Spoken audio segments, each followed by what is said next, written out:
Hamas نے غزہ شہر میں داخل ہونے کی کوشش کرنے والی اسرائیلی زمینی افواج کو گھیرنے اور زیر کرنے کی مکمل تیاریاں کر رکھی ہیں۔ فلسطینی آزادی پسند عسکری تنظیم حماس کی اعلیٰ قیادت کے قریبی ذرائع نے خبر رساں ایجنسی روئٹرز کو بتایا کہ حماس نے غزہ کی پٹی میں نتیجہ خیز جنگ کے لیے تیاری کر لی ہے۔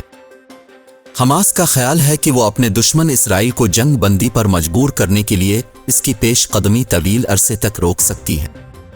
نام ظاہر نہ کرنے کی شرط پر حماس کے اعلیٰ عہدیدار نے بتایا کہ حماس نے ہتھیاروں، میزائلوں، خوراک اور ادویات کا ذخیرہ جمع کر رکھا ہے۔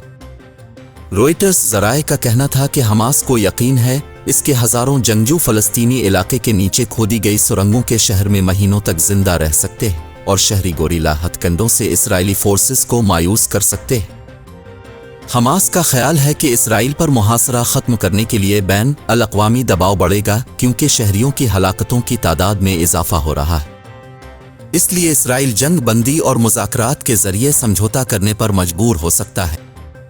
ذرائع نے بتایا کہ اس سے حماس تنظیم اسرائیلی یرغمالیوں کے بدلے ہزاروں فلسطینی قیدیوں کی رہائی جیسے ٹھوس مطالبوں کے ساتھ جنگ بندی کا مطالبہ کرے گی۔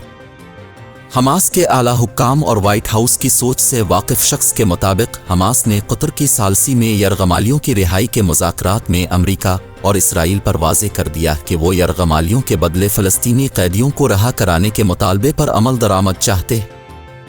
اس کے علاوہ حماس کا بنیادی ہدف اسرائیل کی غزہ کی 17 سالہ ناکہ بندی کو ختم کرنا ہے۔ حماس اسرائیلی بستیوں کی توسیع کو بھی روکنا چاہتی ہے۔ حماس یروشلم میں مسجد الاقصی میں اسرائیلی سیکیورٹی فورسز کی بھاری موجودگی کو بھی ختم کرنا چاہتی ہے۔